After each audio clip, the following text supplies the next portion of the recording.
Welcome back to the channel, guys. This is the second part of our reconnaissance video, and you can call it advanced recon as well. So in this video, we will be covering after HTTPX or after wayback URLs.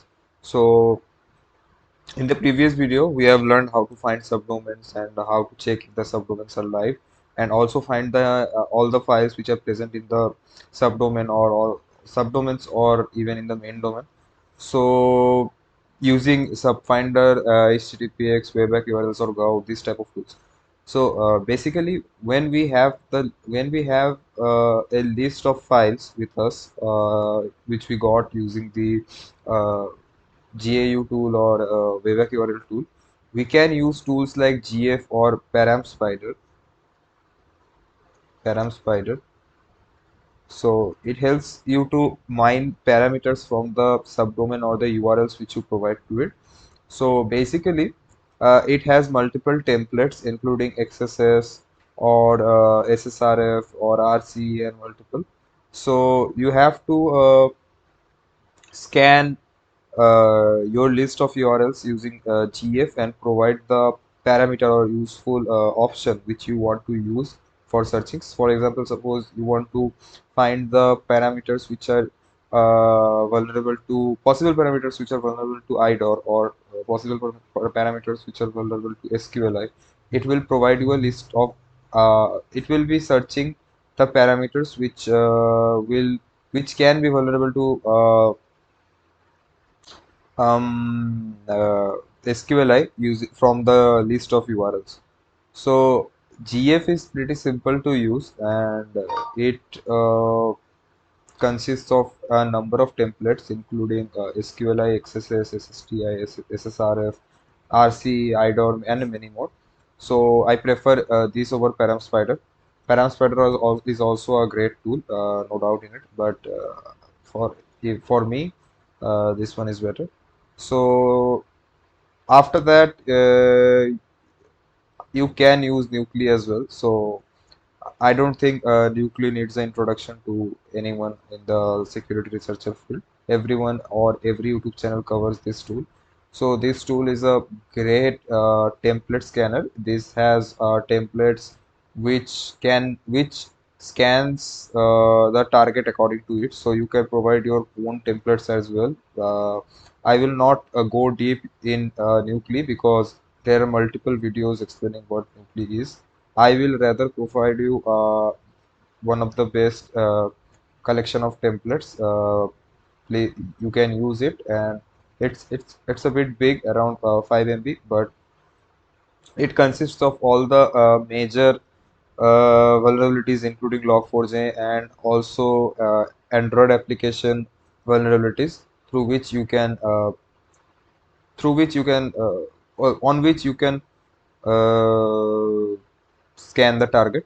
So the templates are quite useful, and after that you can get low hanging fruits or P4 or P3 bugs using Nuclei.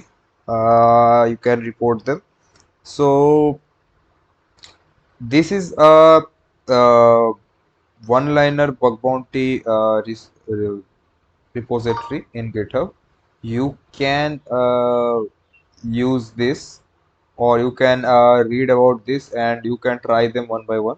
This is a great automation repository, so I would suggest you to check this. This is a great resource, and there are multiple commands for multiple vulnerabilities.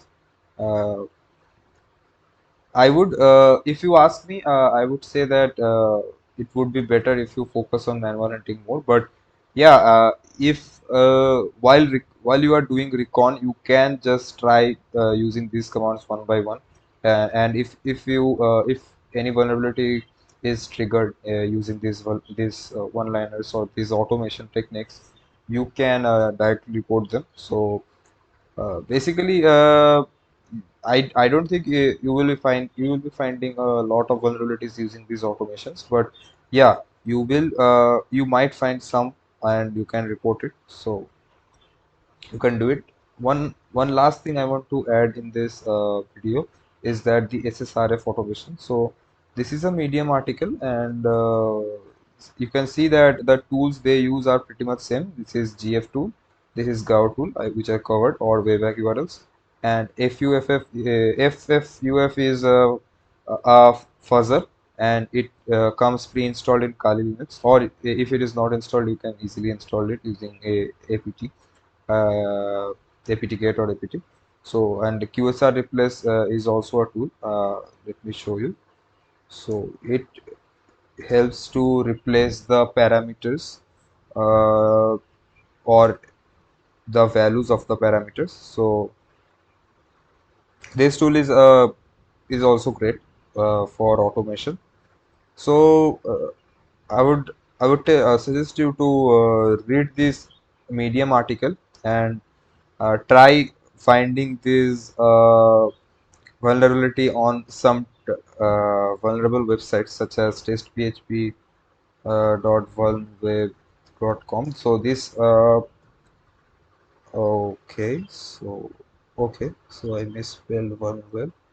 Um, yeah, so you can test these automation techniques on this website, as this is a vulnerable website and it is created for testing purpose only.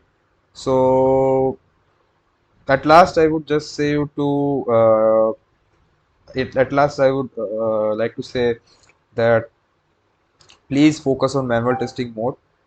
If you get time, or while you are doing recon, just run your scripts on one device and start your manual hunting on the other device.